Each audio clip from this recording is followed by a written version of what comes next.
본문의 제목은 내가 아닌 나를 통하여입니다. 내가 아닌 나를 통하여. 일제강점기에 일본에서는요, 무수히 많은 신도라고 불리는 그런 일본 전통 종교의 선교사들이 조선으로 많이 건너왔다고 합니다. 그 숫자는 당시의 기독교 선교사들보다도 월등히 많았다고 합니다. 이 신토라고 하는 것이 일본의 천황을 숭배하는 그러한 종교인데요. 그들은 일본 제국 정부가 부여한 이 공무원증을 발급을 받아서 그 신분으로 이 가난하고 미개하다고 생각되어졌던 이 조선인들이 참된 일본 이 황국의 신민으로 변화되어 가는데 진심으로 헌신하고자 하는 그러한 사람들이 많았다고 합니다. 그러나 그들은 이 자신들의 포교에 반대하거나 또한 저항하는 그러한 사람들은 총칼로 죽이고 또 고문하였습니다. 그들의 이러한 포교 활동은 오래전 천주교의 영향을 받은 것인데요. 과거 여러분 다 아시겠지만 이 남미 지역의 이 침략자로 이 콩키스타도르라고 하는 이름으로 침략을 자행하고 이 남미의 잉카 제국과 또한 마야 문명이 또 많은 군대를 보내어 그들을 총칼로 위협하고 그들을 천주교 신도로서 그렇게 교화시키려고 했던, 강제 개종시키고자 했던 그런 모습들을 그대로 재현한 것입니다. 우리가 보통 이 전도에는 이 살리는 전도가 있고 또한 죽이는 전도가 있다고 하는데요. 바로 이러한 모습의 전도가 저는 이 죽이는 전도가 아닐까 생각을 해봅니다. 전도의 문을 오히려 막고 또 사람들이 이 기독교에 대해서 오히려 반감을 가지게끔 만드는 그런 전도가 있다고 하는 것이죠. 그러나 이 하나님께서 이 성경을 통해서 우리에게 보여주시는 어떤 그런 복음 전도, 이 선교의 어떤 그런 모습들은 이런 모습과는 전혀 다른 모습이었습니다. 사람을 회복시키고 또한 사람을 고치고 또 사람을 살리는 그런 살리는 전도의 모습, 그런 복음의 역사가 성경 곳곳에서 벌어지고 있었다고 하는 거죠. 우리가 에스겔 47장을 보시면 성전에서 조금씩 흘러나온 물이 강이 되고 또 바다로 흘러가면서 그 말이 닿는 곳곳마다, 그 물이 닿는 곳곳마다 나무가 살고 또한 물고기들이 살고 또 바다가 사는 그런 놀라운 생명의 역사가 만들어짐을 우리가 보게 되어지지 않습니까? 성경이 증거하는 복음 전도는요, 죽이는 전도가 아닙니다. 바로 살리는 전도예요.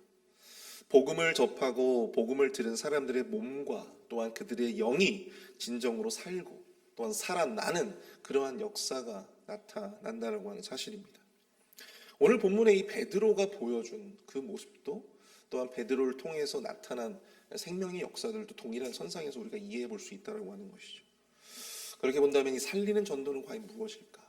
살리는 전도는 과연 어떠한 것인가?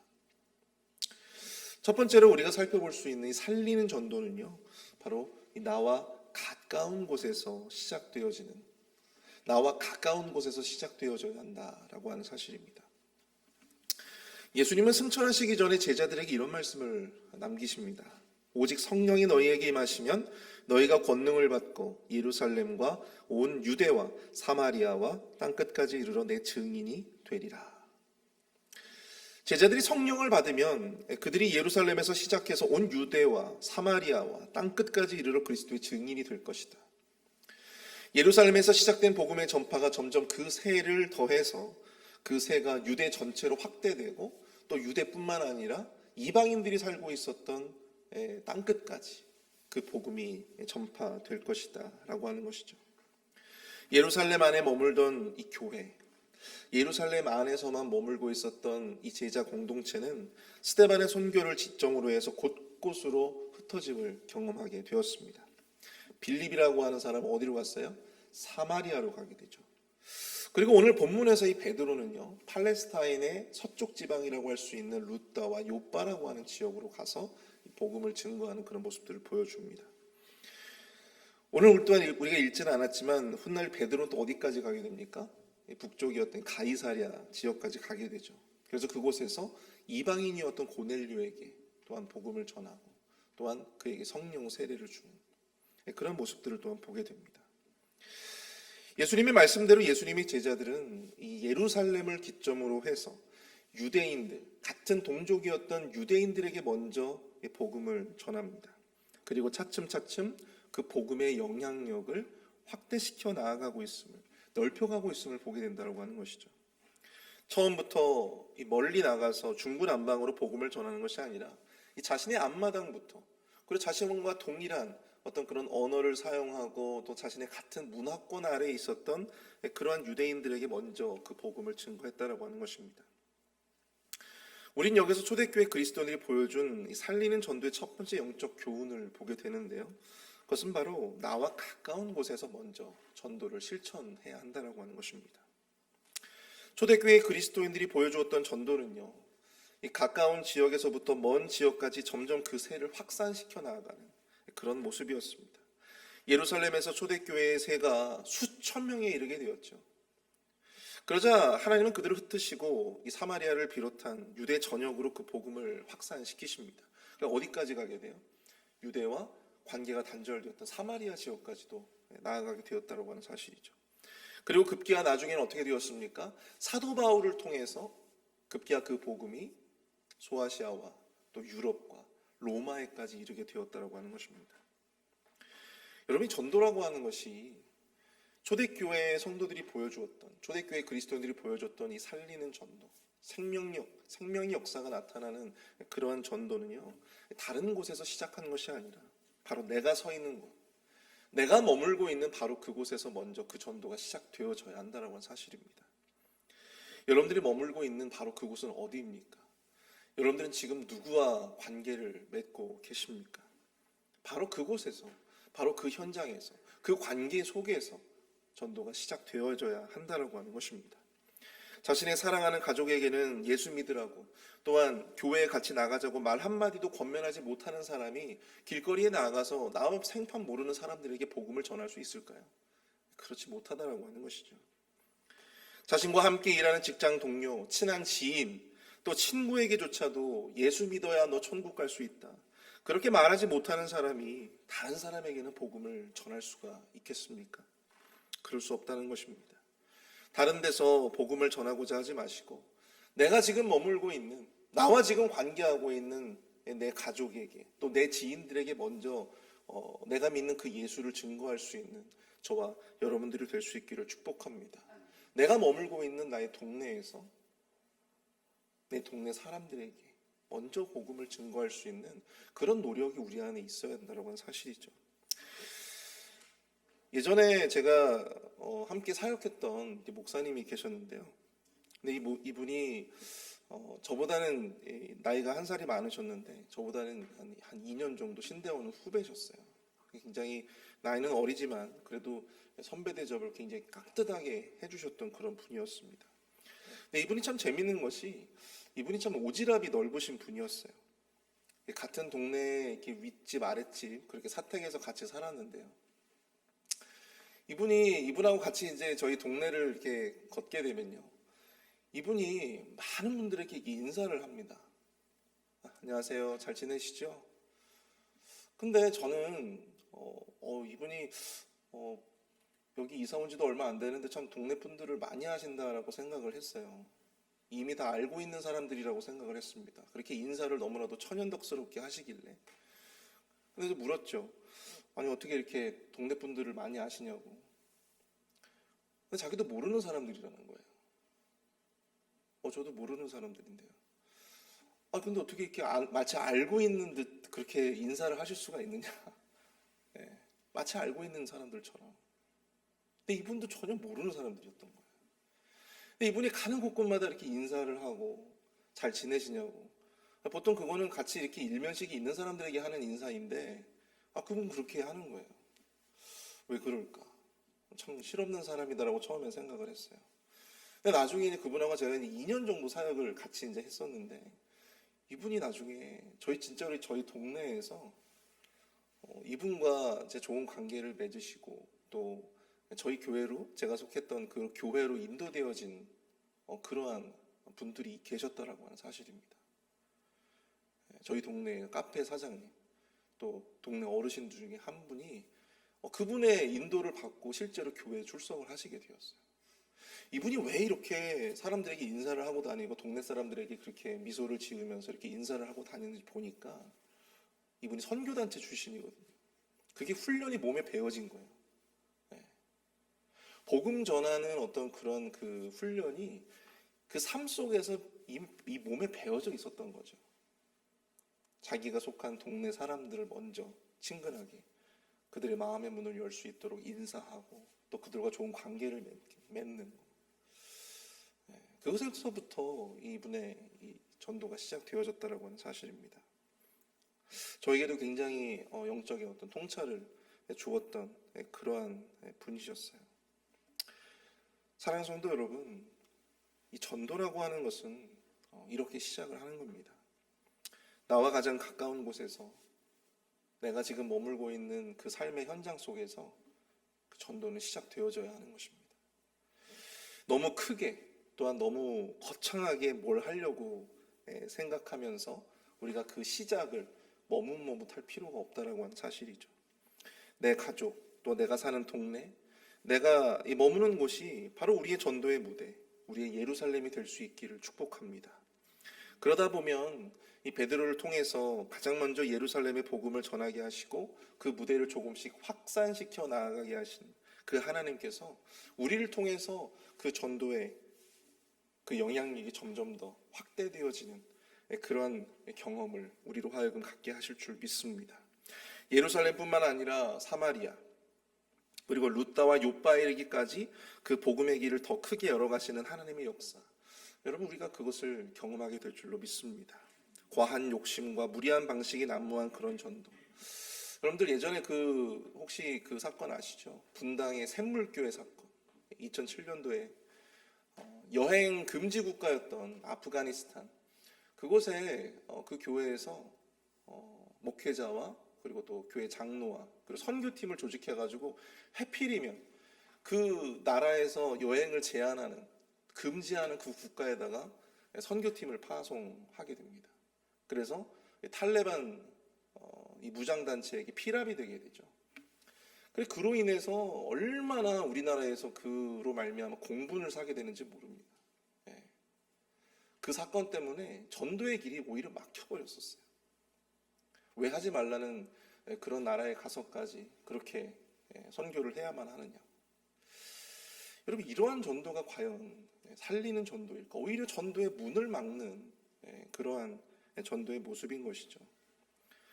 또한 떠난 성도들을 주워먹는 그런 이단식의 전도 방식, 그런 모습들, 마음의 상처와 아픔을 주는 어떤 그러한 전도, 여러분 이러한 죽이는 전도가 아니라 우리가 정말로 이 살리는 전도로 나아가기 위해서는 전도의 문을 조금씩 열어가시는 하나님의 역사를 경험하면서 조금씩 내가 속한 그 자리에서 전도를 조금씩 시작해 나아갈 수 있는 그런 믿음과 용기가 정말 우리 안에 있게 되어지기를 축복합니다. 그럴 때 우리로 하여금 이 복음 전도에 대한 어떤 기쁨과 묘미들을 조금씩 느끼게 하시는 하나님의 은혜를 경험하게 되실 줄로 믿습니다. 두 번째로 이 살리는 전도는요, 바로 내가 아닌 나를 통하여 역사하신다라고 하는 것을 우리가 기억해야 합니다. 살리는 전도는요, 내가 아닌 나를 통하여 역사하신다. 오늘 본문에서 베드로는 두 명의 인물들을 만나게 됩니다. 하나는 루다에 사는 애니아라고 하는 여인이었어요. 오늘 본문에서 그녀를 성도라고 표현을 하고 있는데요, 그녀는 중풍병으로 무려 몇 년을 앓고 있었습니까? 8년이라고 하는 시간 동안 중풍병을 앓았다고 합니다. 베드로는 그녀를 만나 낫게 하는 기적을 베푸는데요, 35절에서 그 이후의 상황을 이렇게 전하고 있습니다. 루다와 사론에 사는 사람들이 다 그를 보고 주께로 돌아오니라. 중풍병을 앓은 지 8년이 되었다라고 하는 것은요, 당시의 의학적인 기술에서 거의 치유가 불가능하다, 그러한 질병이 낫게 되었다라고 하는 것을 의미합니다. 거의 기적에 가까운 사건이죠.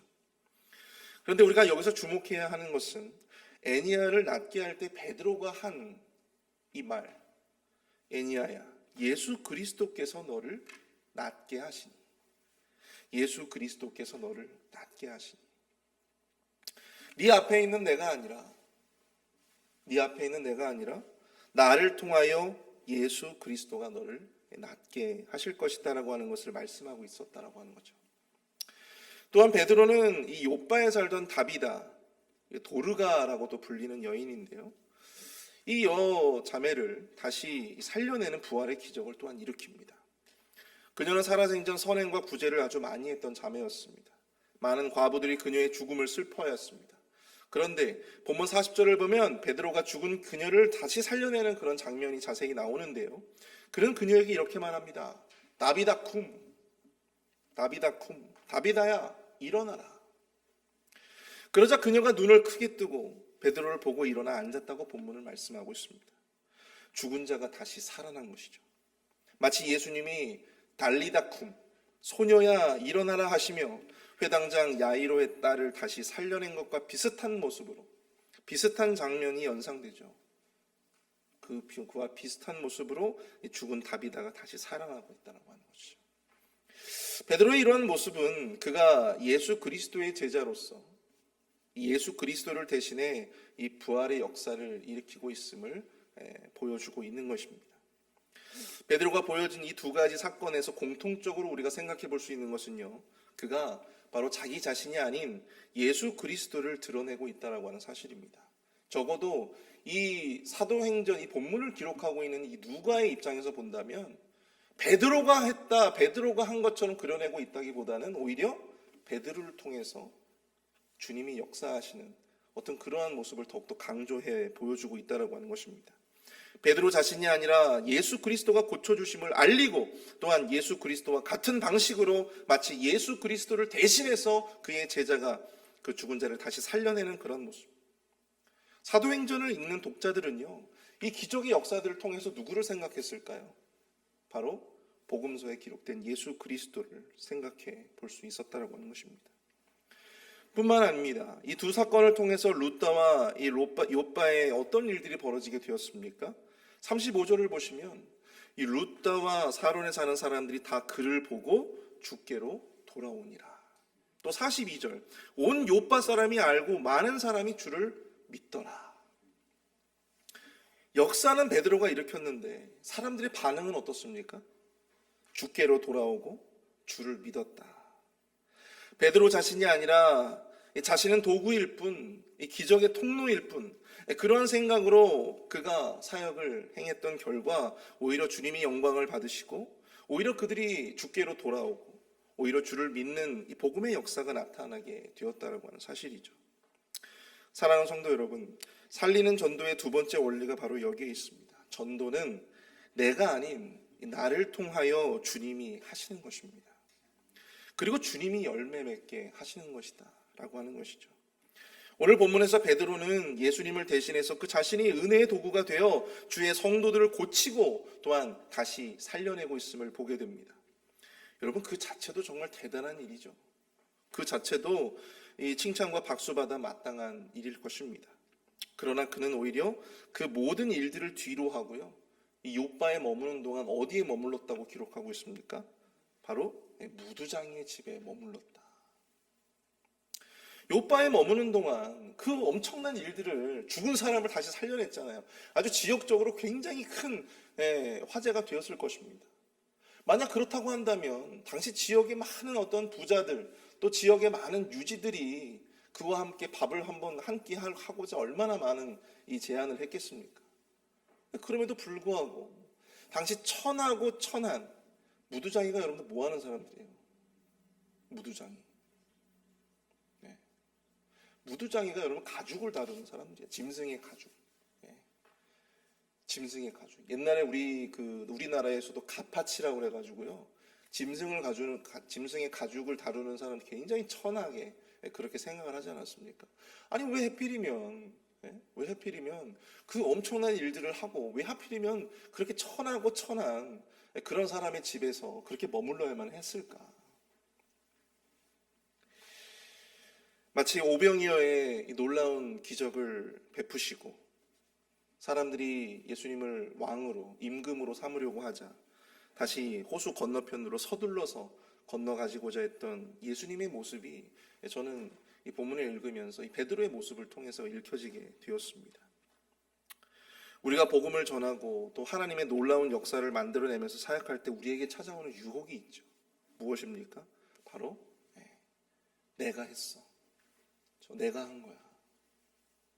내가 한 거야. 바로 내가 드러나는 것입니다. 마치 내가 다 한 것처럼, 내가 이룬 것처럼 생각하고 또 그것이 자연스럽게 내 입술을 통해서 흘러나오는 거예요. 그러나 그것이 내가 한 것일까요? 나는 그저 도구일 뿐, 통로일 뿐, 나를 통하여 주님이 하심을 드러내야 하는 것이죠. 그러기 위해서 여러분들, 우리는 철저히 훈련해야 합니다. 내가 한 것이 아니라 나를 통하여 주님이 하신 것이다. 여러분, 이게 자연스럽게 되면 얼마나 좋겠어요. 그런데 여러분들, 이게 정말 쉽지 않더라고요. 훈련되어져야 하는 것입니다. 나를 감추고 또 나를 드러내지 않는 어떤 그런 것은 훈련되어져야 되는 거예요. 자연스럽게 그렇게 우리가 예수 믿어서 나오는 것이 아니더라고요.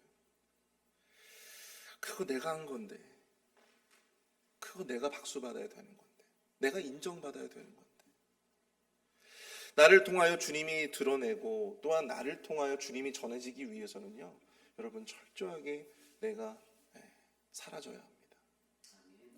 그것이 바로 여러분 살리는 전도의 핵심이에요. 올 한 해 우리 교회 표어가 있죠. 나라의 but Christ, 내가 아니라 나를 통하여 존귀, 예수 그리스도가 더욱더 존귀 여기심을 받는 것.